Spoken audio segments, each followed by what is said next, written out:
കഴിഞ്ഞ ദിവസം അസ്ലാമേരിയുടെ ഒരു പോഡ്കാസ്റ്റിനകത്ത് ലെനയായിരുന്നു അതിഥി. അതിനകത്തെ ലെന പറയുന്ന കുറച്ച് കാര്യങ്ങൾ ഈ നമ്മുടെ നാട്ടിലെ പുരുഷന്മാർ ശ്രദ്ധിക്കേണ്ടത് വളരെ ആവശ്യമാണ്. അതായത് ഒരു പെൺകുട്ടി ജനിച്ച് കഴിയുമ്പോൾ തന്നെ അവൾ വളർന്നു വരുന്ന ഓരോ ഘട്ടത്തിലും അവളുടെ ജീവിതത്തിൽ ഒരുപാട് സ്റ്റേജസിലൂടെ അവൾ കടന്നു പോകുന്നുണ്ട്. അതായത് 10-11 വയസ്സാകുമ്പോൾ പീരിയഡ്സ് വരുന്നു. അന്നേരം തൊട്ട് അനുഭവിക്കുന്ന കാര്യങ്ങൾ, അതിനുശേഷം കുറച്ച് നാളുകൾ കഴിഞ്ഞ് അവൾ എഡ്യൂക്കേഷനൊക്കെ പൂർത്തിയായതിനു ശേഷം വിവാഹത്തിലേക്ക് കടക്കുന്നു. ജോലി, ഇപ്പോഴത്തെ കാലത്തിലെ പെൺകുട്ടികളെല്ലാം തന്നെ ജോലി മേടിച്ചാണ്, ജോലിയും ചെയ്ത് അവർ സ്വന്തമായിട്ട് പൈസ വരെ ഉണ്ടാക്കി അവർ വിവാഹം കഴിക്കുന്ന കുട്ടികളെയാണ് നമ്മൾ കാണുന്നത്. അപ്പോൾ തീർച്ചയായിട്ടും അങ്ങനെ വിവാഹം കഴിച്ചതിന് ശേഷം ഭർത്താവിൻ്റെ വീട്ടിലേക്ക് എത്തുന്നു. അവിടെ വച്ച് അവൾക്ക് അനുഭവിക്കുന്ന മാനസികവും ശാരീരികവുമായ വേദനകൾ ഉണ്ടെങ്കിൽ അതും സഹിക്കുന്നു. പിന്നീട് കുഞ്ഞിനെ പ്രഗ്നൻ്റ് ആകുന്നു. ആ കുഞ്ഞിനെ അവൾ 9 മാസം വയറ്റിൽ ചുമന്ന് വളരെ ത്യാഗങ്ങളെല്ലാം സഹിച്ച് മുന്നോട്ട് പോയി കുഞ്ഞിനെ പ്രസവിക്കുന്നു. ഈ സമയത്തൊന്നും ഈ ഭർത്താവെന്ന് പറഞ്ഞ ആ പുരുഷനെ ഇത് കാണാൻ മാത്രം അറിയാം, അദ്ദേഹത്തിന് അത് അനുഭവിക്കാൻ, ആ സ്ത്രീ എന്താണ് അനുഭവിക്കുന്നത്, സ്ത്രീയുടെ വേദന എന്താണ്, ആ സ്ത്രീക്ക് എന്തൊക്കെ ബുദ്ധിമുട്ടുകൾ ശരീരത്തിനകത്തൂടെ കടന്നു പോകുന്നു, അതൊന്നും അവർക്ക് അറിയത്തില്ല. കാരണം അവരങ്ങനെ ഒരു സ്റ്റേജിലൂടെ കടന്നു പോകുന്നേയില്ല. അവർക്ക് ആ വേദനകൾ നമ്മൾ പറയുമ്പോൾ ജസ്റ്റ് അത് അവർ യെസ് നോ പറഞ്ഞു വിടുന്നതല്ലാതെ, അല്ലെ അതിന് ട്രീറ്റ്മെൻറ്റ് എടുക്കുമ്പോഴുള്ള ആ ബുദ്ധിമുട്ടുകൾ ആ സമയത്തുള്ള ബുദ്ധിമുട്ടുകൾ മാത്രമേ അയാൾ കാണുന്നുള്ളൂ. അല്ലാത്തിടത്തോളം കാലം അവർക്കത് എന്താണെന്ന് പോലും അറിയത്തില്ല.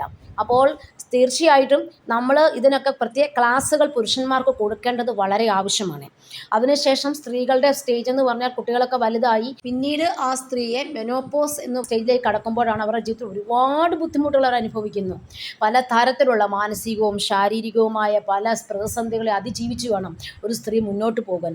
മെനോപോസ് പറഞ്ഞു കഴിഞ്ഞാൽ അത് ആ സ്റ്റേജ് എന്ന് പറഞ്ഞാൽ അവർക്ക് ഒരുപാട് ബുദ്ധിമുട്ടുകൾ, അമിത വിയർപ്പുണ്ടാകുന്നു, ശരീരത്തിന് അവർക്ക് പല സ്ഥലങ്ങളിലും വേദന ഉണ്ടാകുന്നു, ചില ആൾക്കാർക്ക് ബ്ലീഡിങ് പ്രശ്നം ഉണ്ടായി, ഒരുപാട് ആ ബുദ്ധിമുട്ടുകളെല്ലാം സഹിച്ച് അതിന് ട്രീറ്റ്മെൻറ്റും എടുത്താണ് അവർ മുന്നോട്ട് പോകുന്നത്. അപ്പോൾ അതോടൊപ്പം തന്നെ ഈ മെനോപാസ് കഴിഞ്ഞ ശേഷം സ്ത്രീകൾക്ക് ഒരുപാട് പ്രശ്നങ്ങൾ ഉണ്ടാകുന്നു. അവരുടെ ശരീരത്തിൻ്റെ ഹോർമോൺ വ്യതിയാനങ്ങളെല്ലാം ആ കാലഘട്ടത്തോടുകൂടി അവരെ പ്രൊട്ടക്റ്റ് ചെയ്യാൻ പറ്റുന്ന എല്ലാ ഘടകങ്ങളും ഇല്ലാതായി തീരുകയാണ്. അപ്പോൾ പിന്നീട് അവർക്ക് ഒരുപാട് ബുദ്ധിമുട്ടുകൾ വരും. അപ്പോൾ ആ സമയത്തെ നമ്മുടെ കുട്ടികളൊക്കെ വലുതാകുന്ന സ്റ്റേജാണ്. അപ്പോഴെങ്കിലും ഒരു സ്ത്രീയെ സംബന്ധിച്ചിടത്തോളം ഒരു സ്ത്രീ തൻ്റെ ജീവിതം, തൻ്റെ ശരീരം ഇനി താൻ നോക്കിയേ പറ്റൂ, ഇനി അല്ലെങ്കിൽ തനിക്ക് ഒരുപാട് ബുദ്ധിമുട്ടുകൾ ഫേസ് ചെയ്യേണ്ടി വരും എന്ന് കരുതിയെങ്കിലും ആ സമയത്തെങ്കിലും ഒരു സ്ത്രീക്ക് നിങ്ങളുടെ ജീവിതം നോക്കൂ, നിങ്ങളുടെ ശരീരം നോക്കൂ എന്നൊരു ഭർത്താവ് പറയുന്നുണ്ടെങ്കിൽ അതായിരിക്കണം യഥാർത്ഥ ഭർത്താവ് എന്നാണ് എനിക്ക് മനസ്സിലാക്കാൻ പറ്റുന്നത്. കാരണം സ്ത്രീ കല്യാണം കഴിച്ചു, അവൾ കുട്ടികളെ പ്രസവിക്കുന്നു, ആ സമയത്തൊക്കെ അവൾ അവളുടെ ശരീരമോ കാര്യങ്ങളോ ചിലപ്പം നോക്കണമെന്നില്ല, ഉറക്കം നഷ്ടപ്പെടുത്തുന്നുണ്ട്. എപ്പോഴും കുട്ടികളിലൂടെ ചെലവഴിക്കുന്നത് കൂടുതലും അമ്മമാർ തന്നെയാണല്ലോ. അപ്പോൾ ആ സമയത്തൊന്നും നമ്മുടെ ശരീരം നമ്മൾ ചിന്തിക്കത്ത് പോലില്ല, നമ്മുടെ ശരീരത്തെക്കുറിച്ച് ഒന്നുപോലും. നമ്മുടെ സ്വന്തം വീട്ടിൽ നിൽക്കുന്ന സമയത്ത് പോലും പല പെൺകുട്ടികളും ഒരുപാട് ജോലികൾ ചെയ്തിട്ടാണ് അന്യ വീട്ടിലേക്ക് വരുന്നതും. തീർച്ചയായിട്ടും പുരുഷന്മാർ സ്ത്രീകൾ വളരെ നന്നായിട്ട് അവരെക്കുറിച്ച് പഠിക്കുകയും അവരുടെ ബുദ്ധിമുട്ടുകൾ മനസ്സിലാക്കി അവരോടൊപ്പം അവർക്ക് വളരെയധികം സപ്പോർട്ടീവായിട്ട് നിൽക്കേണ്ട ഒരു വ്യക്തിയാണ് ഭർത്താവ്.